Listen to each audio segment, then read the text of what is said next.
오늘 사사기 6장 1절부터 10절의 본문을 가지고 선택하시는 하나님을 선택하라 라는 제목을 오늘 말씀 제목으로 삼고 말씀을 전하겠습니다. 우리가 믿는 하나님은 심판하시는 하나님이십니다. 심판자이십니다. 예수님께서 사랑의 모습을 십자가를 통해서 보여주셨는데 후에 재림하실 예수님은 심판주로 오십니다. 분명 하나님께는 심판하시는 주관자, 심판을 그 손에 잡고 계시는 주권자의 모습 또한 우리에게 성경에서 계시하고 있습니다. 오늘 이스라엘 백성이 하나님 앞에 범죄하였을 때에 그들을 심판하신 것은 바로 하나님이라고 1절이 자세하게 명확하게 설명해 주고 있습니다. 우리 1절의 말씀을 다 같이 한 목소리로 읽겠습니다. 시작.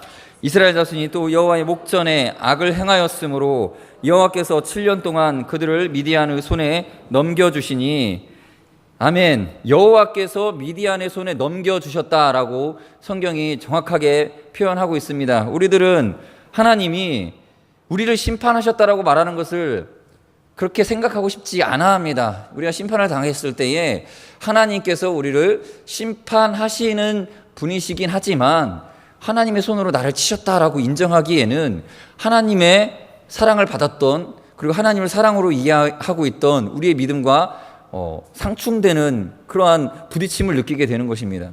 그러나 성경은 늘 하나님께서 주관자이시다라는 것을 강조하면서 이 심판마저도 하나님의 손에 놓여 있다라고 가르쳐주고 있습니다. 어떤 사람들은 하나님이 그렇게 심판하신 것이 아니야, 하나님은 좋은 분이신데 하고 다른 부연 설명을 통해서 하나님이 마치 심판하지 않고 좋은 것만 보여주시고 좋은 것만 행하시는 그런 분으로, 아주 그냥 우리가 좋아하는 나이스한 사람의 인격의 모습으로 변호하려고 할 때가 많이 있습니다.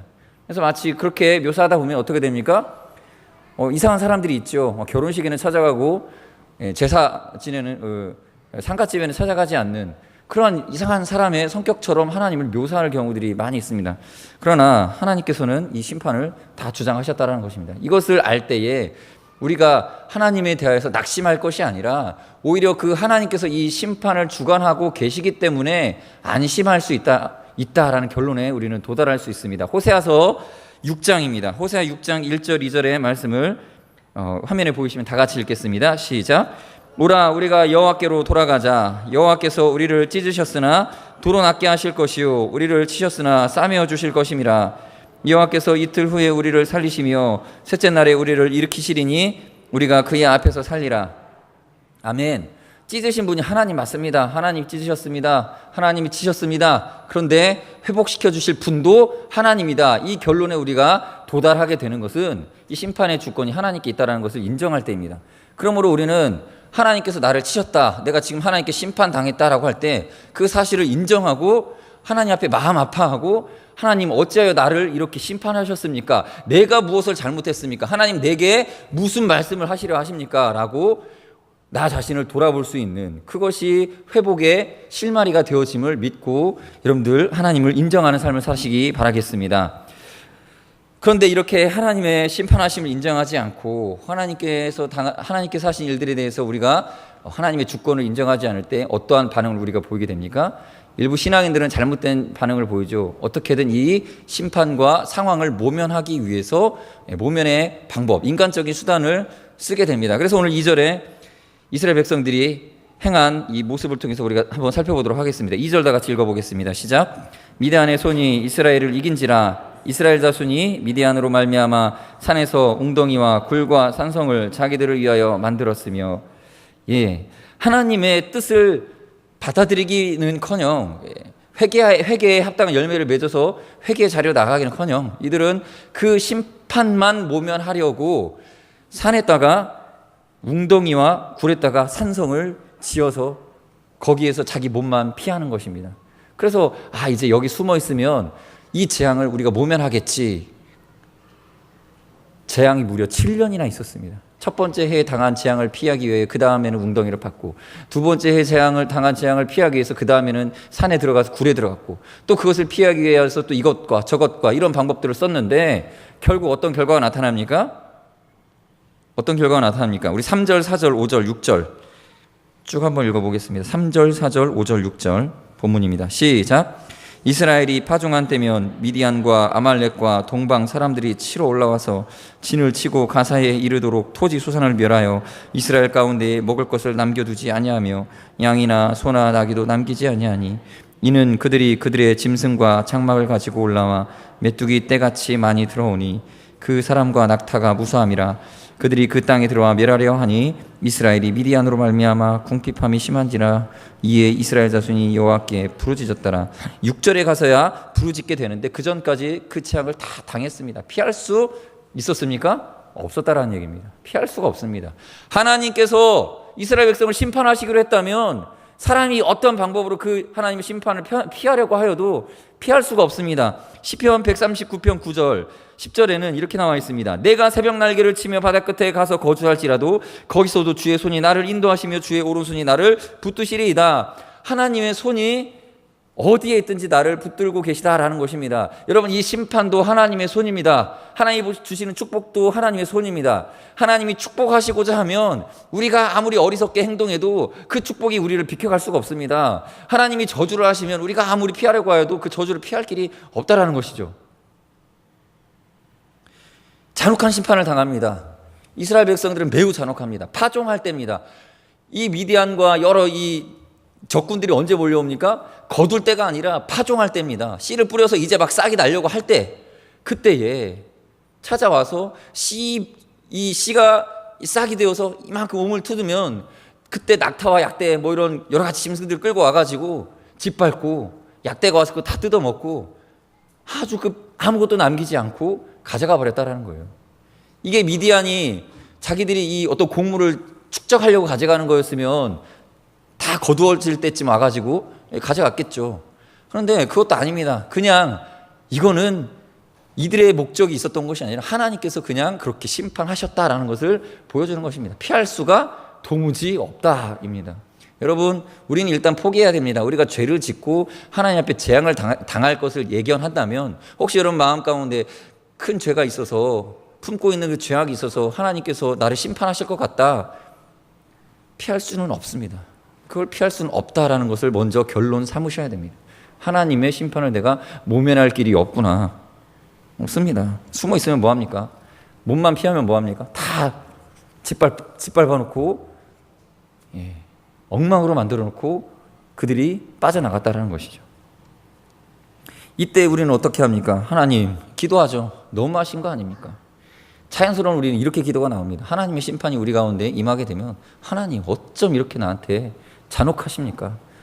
그리고 기도하기 시작합니다. 하나님의 인격에 대해서 의심하는 기도를 하든지 아니면 하나님, 이 재앙만 모면하게 하여 주십시오.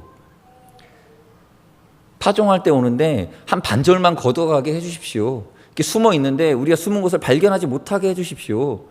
당장 우리가 당하는 재앙만 모면할 것을 우리가 기도하게 되지 않겠습니까? 징계의 수위를 낮춰주시고 이 상황만 어떻게 좀 변화시켜 주십시오. 그런 뜻에서 7절에서 이스라엘 백성들이 기도했던 것 같습니다. 7절 말씀 보겠습니다. 이스라엘 자손이 미디안으로 말미암아 여호와께 부르짖었습니다. 우리는 보통 부르짖는 기도하면 대단한 기도, 좋은 기도라고 생각하지 않습니까? 우리가 부르짖어야 되지 않겠습니까? 이렇게 생각을 합니다. 그런데 오늘 성경 본문에 나오는 이 부르짖는 기도, 원망의 기도였습니다. 살려달라는 기도였습니다. 회개의 눈물의 기도가 아니라 그저 부르짖어서 이 상황만 모면하게 해주십시오. 전혀 하나님의 뜻에 합하지 않은 기도, 그러나 땡깡 부리는 기도, 소리 지르는 기도, 하나님이 보고 차마 외면할 수는 없는 자기가 택한 백성 이스라엘 자손들의 눈물 어린 잘못된 기도지만 무시할 수 없는 그런 기도였다라는 것입니다. 우리는 여기서 신기해야 합니다. 이제 하나님께서 일을 하십니다. 이 부르짖는 기도에 반응하십니다. 응답하신 것이 아니라 반응을 나타내셨습니다. 어떤 반응을 보이십니까? 약속하신 대로 선지자를 보내셔서 메시지를 주십니다. 이스라엘 백성들은 무엇을 기도했겠습니까? 하나님, 이 재앙을 면하게 해주십시오. 위대한 족속들로부터 우리를 보호해 주십시오라고 기도했겠지만 하나님은 그들에 대하여서 보호해주겠다라고 보호에 응답을 하신 것이 아니라 8절에 보면 8절 상반절 다 같이 읽겠습니다. 시작. 여호와께서 이스라엘 자손에게 한 선지자를 보내시니, 하나님께서 한 선지자를 보내셔서 이들의 기도에 대한 반응을 보이셨습니다. 응답하시면 좋겠지만 반응. 근데 이것도 신비한 은혜입니다. 아직 아무런 회개도 하지 않은 이스라엘 백성들을 향해서 보십시오. 이따가 이 이후에 누가 등장하느냐면요, 기드온이 나와서 이스라엘 백성들을 구원하는데요, 기드온이 바알과 아세라 신상을 쳐서 깨뜨리자 동네 사람들이 다 일어나가지고 누가 지금 바알과 아세라 신상을 깨뜨렸냐고 기드온을 잡아 죽이려고 봉기합니다. 자, 이스라엘 백성들이 회개했습니까? 회개한 거 하나도 없습니다. 그냥 몇몇 고통당하는 이스라엘 백성들 중에 하나님을 기억하는 자들이 이방 작심 섬기는 것을 버리지 않은 상태에서 하나님께 부르짖었다는 얘기예요. 하나님, 우리가 믿지 않는 사람들이 힘들면 아이고 하나님 아버지 나 마음이 관삼 보살 막 이렇게 하면서 막 이신저신 다 찾고 막 부르짖지 않습니까? 아마 그랬던 모습인 것 같습니다. 그냥 주님 살려주십시오. 하나님도 도와주십시오. 이 상황에서 기도를 하나님께서 들으시고 반응을 보이셨습니다. 뭘 주십니까? 합당하지 않은 그들에게 말씀을 주십니다. 선지자를 보내셔서 말씀하십니다. 그 말씀에 메시지의 내용이 이제 8절, 9절, 10절인데요. 우리가 다 같이 하나님이 어떤 메시지를 이들에게 전해주시는지 살펴보도록 하겠습니다. 다 같이 한 목소리로 읽겠습니다. 8절부터 시작. 여호와께서 이스라엘 자손에게 한 선지자를 보내시니 그가 그들에게 이르되 여호와께서 이같이 말씀하시기를 이스라엘의 하나님 내가 너희를 애굽에서 인도하여 내며 너희를 그 종 되었던 집에서 나오게 하여 애굽 사람의 손과 너희를 학대하는 모든 자의 손에서 너희를 건져내고 그들을 너희 앞에서 쫓아내고 그 땅을 너희에게 주었으며 내가 또 너희에게 이르기를 나는 너희의 하나님 여호와이니 너희가 거주하는 아모리 사람의 땅의 신들을 두려워하지 말라 하였으나 너희가 내 목소리를 듣지 아니하였느니라 하셨다 하니라. 아멘. 무슨 메시지를 전해주십니까? 구속사 메시지. 이스라엘 백성의 역사, 추억을 되살펴보게 하십니다. 그래서 너희들이 이 애굽 땅에서 저 애굽 땅에서 고생할 때 내가 너희를 건져내었던 그 전능하신 하나님이고 너희가 이 땅에 와서 이방신들 두려워하지 말라고 분명히 내가 말하였는데 너희들 듣지 않았지 라고 심판하신 이유, 말씀을 주시는 것이죠. 하나님의 말씀이 썩 그렇게 우리 귀에 듣기 좋지는 않습니다. 하나님 나를 살려주십시오 하고 있는데 그래 내가 너를 도와줄게가 아니라 너 왜 그랬어? 거봐 내가 이렇게 이야기했지 라고 선지자를 보내셔서 매우 두렵고 떨리는 메시지를 전합니다. 그 말씀에도 이스라엘 백성들은 별반 반응이 없던 것 같습니다. 그래서 하나님께서 말씀을 선포하신 후에 그 다음에 찾아가십니다. 누구에게 찾아가십니까?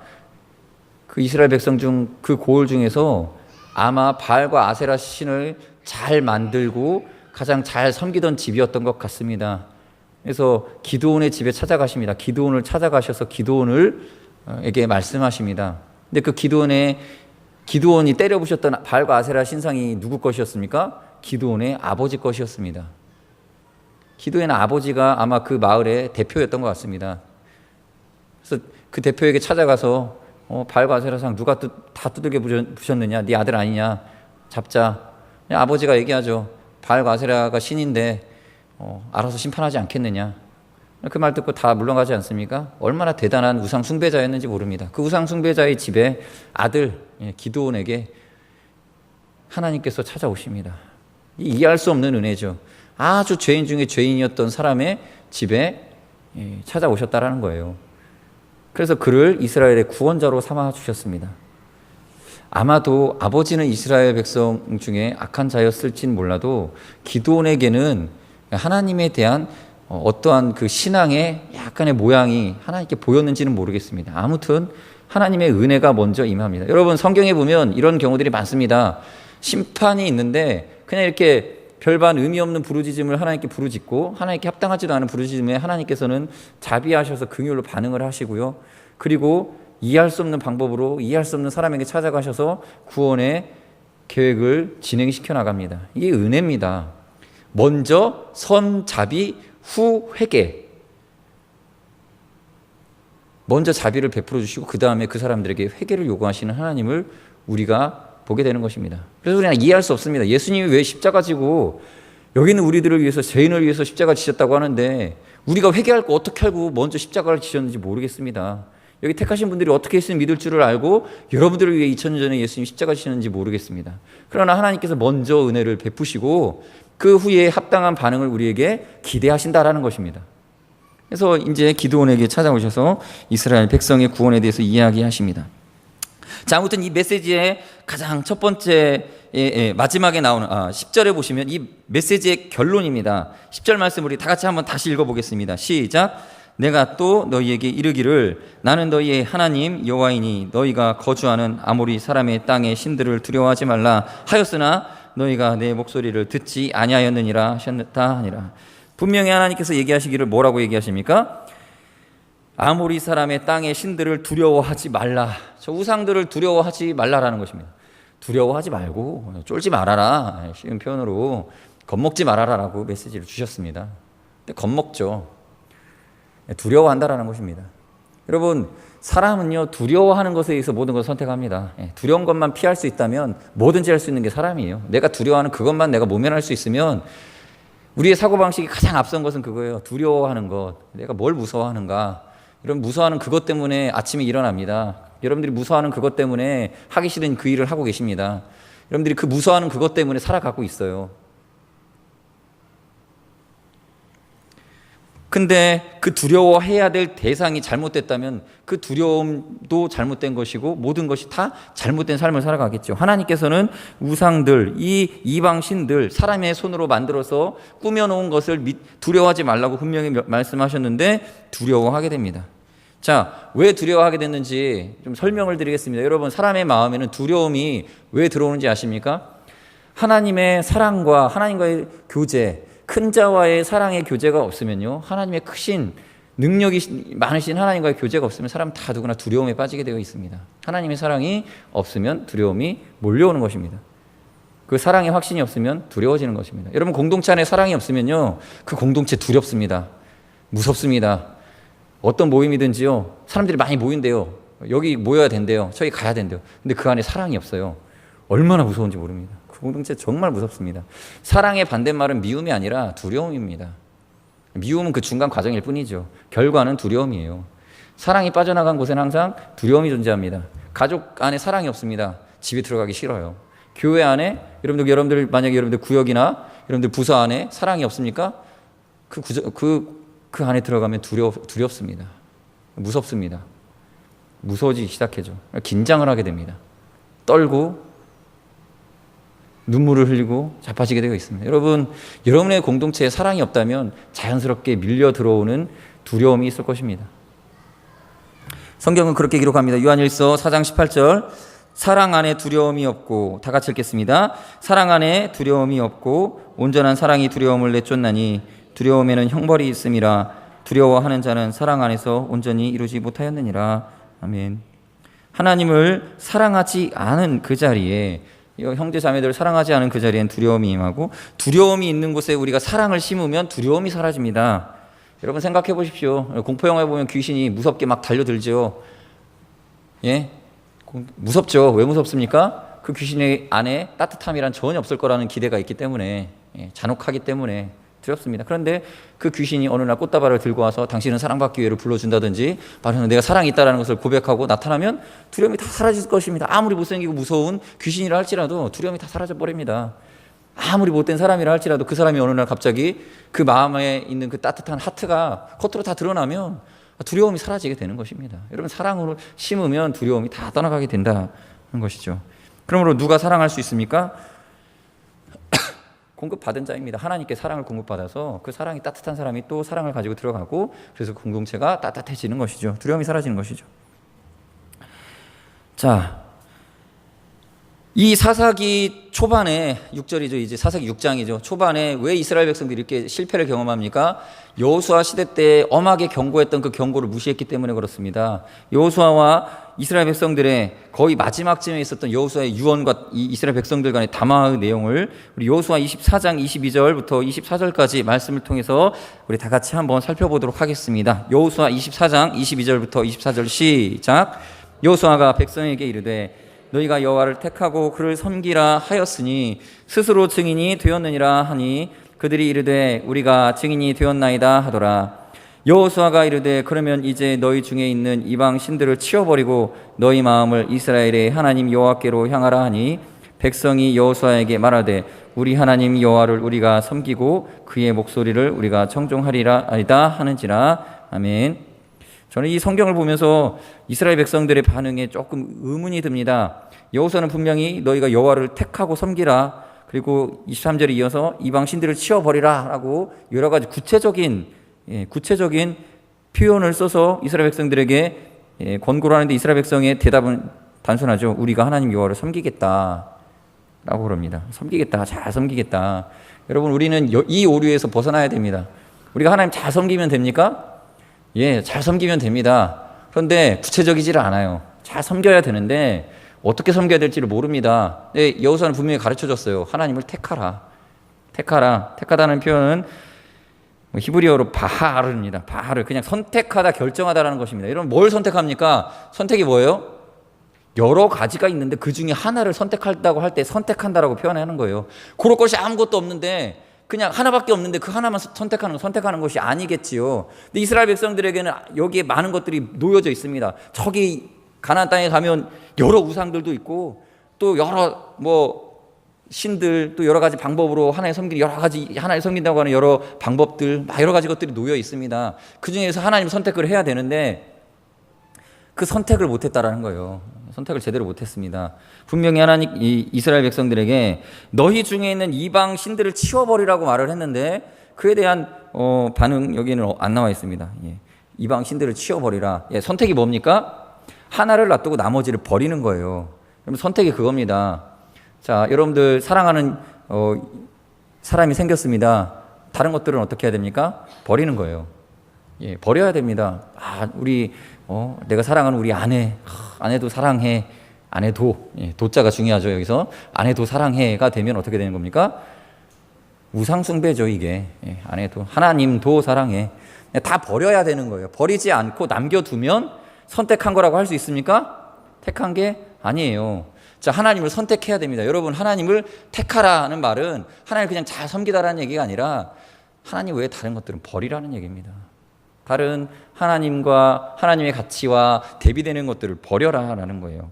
그래서 우리로 하여금 하나님께서 뭘 하셨습니까? 자유의지를 주셔서 늘 우리로 하여금 선택하게 하십니다. 우리가 어떻게 선택하는가를 지켜보시죠. 근데 그 잘된 선택, 하나님 편을 선택하는 우리의 모습을 보면서 하나님 뭘 느끼십니까? 저 백성들이 나를 사랑하는구나. 이걸 하나님이 느끼신다라는 거예요. 그래서 사랑과 선택은 같은 거예요. 사랑과 선택이 별개가 아닙니다. 다른 것들을 버린다. 이게 사랑이죠.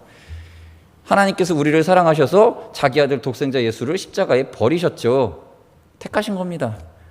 자기 아들 예수 그리스도를 버리고 우리를 택하셨다. 이겁니다. 그렇게 우리를 사랑하셨다라는 것입니다. 우리 또한 하나님을 사랑하기 때문에 다른 것들을 버리는 거죠. 그것을 잘 택하는 것이 성경이 하나님을 사랑하는 것이다. 그래서 계명을 잘 지키라고 얘기하고 있죠. 계명이 뭡니까? 우리가 선택할 수 있는 것들이 무엇인지를 보여주고 계시고 그걸 선택하라고 주신 것이에요. 그것을 잘 선택하면 하나님 사랑하는 것입니다. 예, 그래서 그 하나님의 뜻들을 잘 선택하려면 뭐가 필요합니까? 지혜가 필요합니다. 우리 지혜와 분별력이 필요합니다. 잘 사랑하려면 선택을 잘해야 돼요. 근데 선택을 잘하려면 지혜가 필요해요. 분별력이 필요합니다. 좋은 사람 어떻게 선택해야 합니까? 이 사람 믿음이 좋아, 이 사람 좋은 사람이야 라고 하나님께서 보여주셔가지고 얼굴에다가 저 자매 아름답고 착하고 하나님 믿음 좋은 자매야, 그 자매를 선택하렴 하고 이마에다가 십자가를 이렇게 이쪽에 보일동 말동해갖고 나만 보이게끔 이렇게 보이게 표시를 해주시면 얼마나 감사하겠습니까? 그런데 안 보여요. 안 보입니다. 안 나타나죠. 나타나면 쉽죠. 신앙생활 얼마나 재밌겠습니까? 내가 탁탁 뽑아내기만 하면 되니까요. 그렇지 않아요. 근데 안 보여져요. 예, 그래서 재미가 있는 거죠. 예. 골라먹는 선택하는 재미가 있습니다. 근데 잘 선택해야 되는데 필요한 것이 뭡니까? 지혜입니다. 지혜. 그래서 우리가 살아가는 세상에는 하나님께서 분명히 지혜라는 것을 존재하게 하셔서 분별하게 하십니다. 그런 지혜가 충만했던 사람이 바로 누굽니까? 솔로몬입니다. 솔로몬은 하나님께 지혜를 받기 전에도 지혜로웠고 받은 후에는 더 지혜로웠던 사람입니다. 그 지혜로웠던 솔로몬이 젊은 시절에 왕이 되었죠. 어린 나이에 왕이 되었을 때 선택한 것이 무엇입니까? 그 초반에 뭘 했습니까? 별반 다른 거 한 거 없어요. 그냥 제사 드렸습니다. 하나님께 어떻게 제사를 드릴까? 어떻게 하나님 앞에 예배 드릴까? 그래서 하나님 앞에 마음으로 선택했죠. 하나님 어떻게 제사를 드릴까요? 그러다가 갈등하다가 일천번제 드려야지 하고 일천번제를 드립니다. 그 선택한 거죠. 그러니까 하나님께서 그에게 전대미문의 말씀을, 이러한 하나님의 반응을 받은 사람 성경에 아무도 없습니다. 어떤 반응을 보입니까? 이 솔로몬이 하나님을 선택하고 하나님 앞에 나아가니까, 하나님께 번제를 드리기로 택하고 하나님께 사랑함으로 나아가니까 하나님께서 어떤 반응을 보이십니까? 열왕기상 3장 5절 우리 다 같이 읽어보겠습니다. 3장 5절입니다. 시작. 기브온에서 밤에 여호와께서 솔로몬의 꿈에 나타나시니라. 하나님이 이르시되 내가 내게 무엇을 줄고 너는 구하라. 저는 이 표현이 기가 막힙니다. 내가 네게 무엇을 줄고. 하나님께서 하나님을 선택한 솔로몬에게 선택지를 주십니다. 내가 너에게 뭘 줄까? 택해봐. 이런 은혜가 어디 있습니까? 여러분, 기도하고 있는데 어느 날 하나님이 꿈에 나타나셔가지고 뭐 받고 싶니? 끝날 때가 됐네. 뭐 받고 싶니? 하나님이? 그러니까 거기 내가 이제 선택할 수 있게 해주시는 거죠. 하나님, 지혜요. 분별할 수 있는 지혜. 분별할 수 있는 지혜. 지혜를 구합니다. 그러니까 하나님께서 다 주시죠. 솔로몬이 이렇게 기도 응답받은 이유가 뭡니까? 하나님을 택하여 일천번제를 드린 것입니다. 왜 일천번제를 드렸습니까? 열왕기상 3장 3절 함께 읽겠습니다. 3절 시작. 솔로몬이 여호와를 사랑하고 그의 아버지 다윗의 법도를 행하였으나 산당에서 제사하며 분향하더라. 4절 이에 왕이 제사하러 기브온으로 가니 거기는 산당이 큼이라. 솔로몬이 그 제단에 일천번제를 드렸더니 하나님을 사랑해서, 하나님을 사랑했다라는 거예요. 하나님을 사랑하니까 제사를 드렸고요. 그래서 응답받고 기도하고 하나님과 이렇게 하나님도 사랑하셔서 선택지를 주시고 자기도 사랑하여서 하나님을 선택하고, 그래서 그 택할 수 있는 자유 가운데에 서로를 택하는 그 관계 아닙니까? 그게 사랑입니다.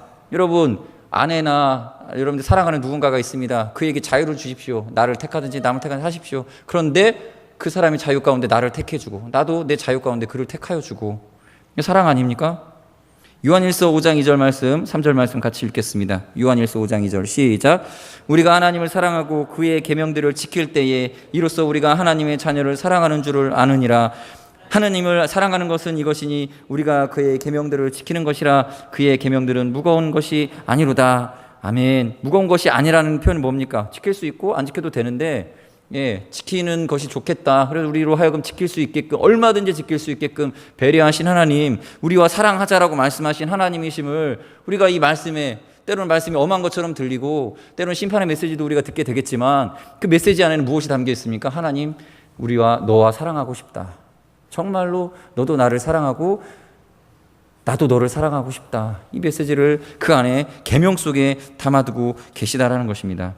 결론입니다. 여러분, 우리는 하나님의 주권을 인정해야 됩니다. 주권이 뭡니까? 심판하시기로 하나님 선택하셔서 그 선택을 우리는 피할 수가 없었습니다. 하나님은 주권자이십니다. 하나님 심판하시겠다, 축복해 주시겠다, 하나님이 이러하게 우리에게 은혜를 주시겠다고 하면 그걸 피할 수가 없습니다. 그것이 하나님이십니다. 그러므로 우리 안에 무엇이 사라져야 됩니까? 그런 하나님 앞에 두려워할 것이 없다라는 거예요. 왜요? 하나님을 우리가 선택하면 되기 때문에 두려워할 것은 없습니다. 심판을 내리셨다 할지라도 그를 두려워할 것이 없습니다. 우리에게 은혜를 먼저 베푸시는 그분이시기 때문에 우리가 두려워할 것이 없습니다. 더불어 우리가 하나님을 사랑하고 하나님을 선택해야 됩니다.